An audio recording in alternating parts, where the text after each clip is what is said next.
Are you so busy being a good manager that there's just no time to be a great leader? If you're like so many of the leaders that I know, you're really good at what you do. But sometimes it feels like you're running Mach 2 with your hair on fire just to keep up. When people talk about growing beyond being a good manager to become an even better leader, or they talk about becoming more strategic in your thinking, let alone spending more time with your family, you don't really know if that's possible without dropping some ball. Something, somewhere, would have to give. But it is possible. Hello, I'm Ron Minatrea, and welcome to the Exponential Mindset Leadership Podcast, where we want to help change how you think to change how you live and lead. You know, this challenge of becoming a really good manager and a great leader is one of the most common that we encounter as we work with leaders to reignite or fuel growth in their careers, or simply to help in their leadership journey overall. Time and time again, we see people who have done really well.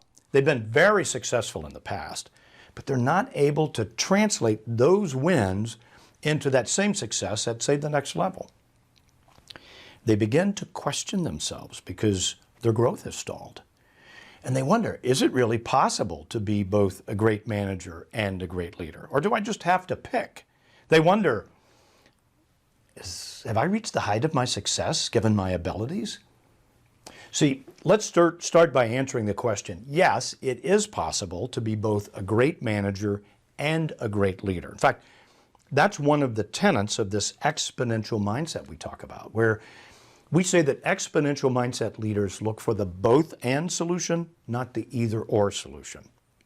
And this whole mindset really is a series of beliefs and practices that we can adopt that will help create capacity, it will help accelerate performance or fuel growth. It removes limitations, things that are holding us back by changing how we think. But of all the ideas, the single most catalytic idea, the single biggest driver of transformation is the one thing that I want to share with you today. It's simply this. Exponential mindset leaders understand that they can influence even what they can't control. And their entire leadership style is designed to leverage this single, simple core principle. How can I think influence first before control? How can I make my first step in leadership to be one to create influence, not control? How can I invite, envision, and empower more than do or direct or delegate simple tasks? So how do we get here? Why is this such a common challenge? Why is it that so many managers and leaders, especially I think young leaders, rely on control as the organizing principle of their leadership style? And why is it that moving from control to influence is such a powerful shift? I think the reason we all land here is because control is a natural progression. See, most of us begin our leadership journey as individual contributors. But when you're really good at what you do, you're asked to do more. And as that progresses, you're asked to, say, lead a team. You rely on what you've always been doing, what's been working for you. And almost without exception, we find that new managers will begin to run just a little harder and a little faster as they take on more and more responsibility. That also helps them understand that they need to streamline and optimize, even delegate more. But often, what they're delegating is a task, not the full responsibility or authority in a given area. So even in this, the leader has positioned themselves at the center of practically every decision and action. They're doing many things themselves. They're directing others in how and what to do. And they delegate tasks to others, but retain the need to approve or oversee everything that's happening. Now, at first, this approach may work well. A young manager with a young, inexperienced team may need to be more hands-on than, say, a more seasoned leader with an experienced, fully capable team. But there are a couple of challenges with holding on to this approach for too long. Now, one of them is it's simply not the best long-term thing for your team. See, delegating tasks without authority feeds a transactional mindset. And individuals react in one of two ways. One is the team member may never really engage. They never really learn. They settle for the more transactional and less transformational role on the team. This means that they're not really growing. In fact, they're likely not fulfilled by this work. Now, the second type of individual will push themselves to grow. And so they'll begin to look around for a place where they can grow. If they can't grow in your team, they'll find other opportunities, other environments where learning and growing is encouraged, where they're able to take responsibility and actually move into something that's meaningful. Now, not only is this not good for your team, holding on to control for too long is really not good for you. You see, you're choosing to own or run everything through yourself. Now, this means that your growth will be limited by your own capacity. You're making yourself the bottleneck. So, how fast can you run? How efficient can you become? And I hear you may think, oh, I've got this. But here's the irony.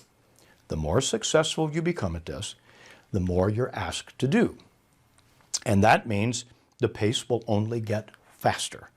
The pressure will only get more intense, and the stakes will only get higher. And I promise you, those demands will grow faster than your ability to keep up. And ultimately, you'll feel like you're falling behind even when you're getting better. And this is where leaders get frustrated. They get exhausted. This is where people burn out. This is where we see leaders begin to question themselves as their career plateaus. But here's the point. To this point in our journey, we've only been trying to get incrementally better or faster by improving on what we've always done. We may be getting more efficient, but there's only so much we can do before we have to change how we think, to take a new approach. The reality is, we have a limiting belief that's driving a limiting behavior, and it leaves us questioning ourselves at best and ready to throw in the towel at worst. So how can we change this? The first step is to identify your limiting beliefs and practices. When I found myself in this situation, I found that I believed I had to have control in order to accept responsibility for an outcome. In order to impact something, I needed control. Now, that belief led to a behavior that had me working 80 to 90-hour weeks, not seeing my family back in Texas for long, extended periods. In some cases, it was years. And it, quite frankly, had me feeling very much like a failure, an exhausted failure. Thankfully, a hallway conversation helped me understand that people follow you for who you are and how you treat them, and how well you're able to connect them to meaningful work. They don't follow you because you hold some position or title or somehow believe that you have control over them. So I replaced the limiting belief with the belief that I could influence even things I couldn't control.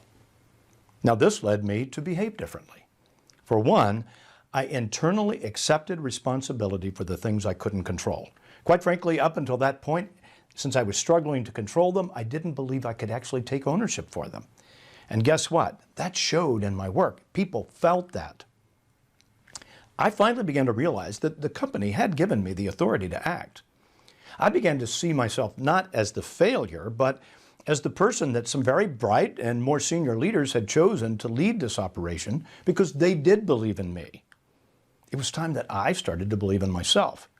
And imagine this, when you don't believe in yourself, when you don't have confidence, when you're relying on something artificial to give you the ability to lead, people sense that. They know that right away. And therefore, the effect is they don't follow you. They're especially not going to follow you because you put your faith in some lines on an org chart that you thought gave you control. But you see, I did have a vision for where we needed to go. I did have a vision for what we needed to do. I knew who we needed to become. And I was fairly capable at sharing that vision with others. So my role wasn't to control everything. My role was to envision, equip, and empower others. My role was to influence the outcomes while caring about and bringing out the best in others. And that doesn't require that these people report to me. In fact, they don't even have to be part of my team. They may not even be part of my organization. It does require that I believe in myself, that I develop a humble, quiet confidence, not some cocky, ego-driven thing. But when you do that, it opens the door to other people trusting you. Now, it also opens the way for you to see them and hear them. Valuing both who they are and what they have to offer will make all the difference in the world.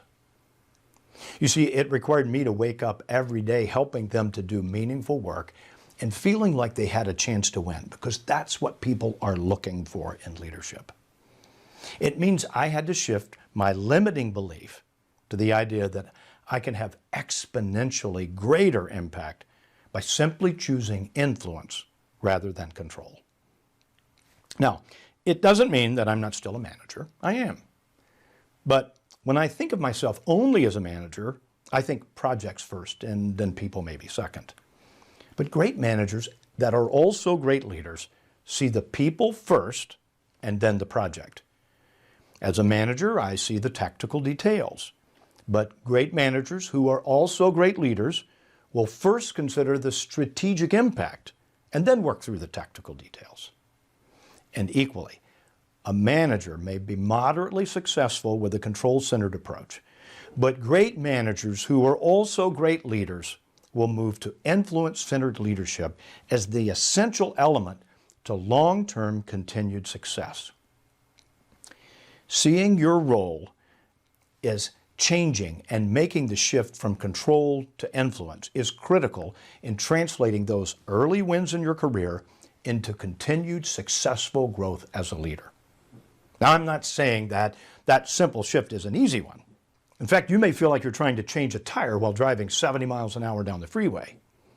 But I will say, it's never too early to begin and never too late to start. So what have we learned? What we can control is limited by our capacity, but what we can influence is limited only by our imagination. So how do we go about this? We begin by identifying the beliefs and practices that are limiting our capacity, our performance, or growth. Maybe you'll discover that you don't fully trust your team, or you're afraid they won't do everything the right way or the way you might do it. Maybe you're afraid that their failure will look bad for you. Maybe you think that it's more expedient to do something yourself than teach or empower someone else.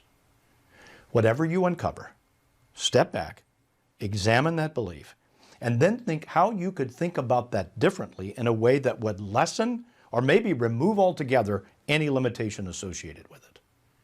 In the case of moving from control to influence, I can tell you you'll want to do the deep work to get clear and comfortable with your own identity and direction.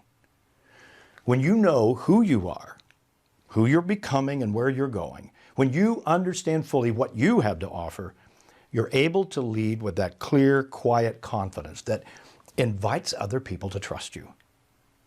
And you're better able to see and hear others. You'll recognize value and qualities in them that they may not even see or recognize in themselves. As you invest in and value them, they will follow you. And both of you will be growing in the process. I want to thank you for joining me on this journey to change how we think, to change how we live and lead. I hope you find this helpful, and if you do, please share it with others. Subscribe or like or comment. Let me know how we can help you with more episodes in the future. Have a great day.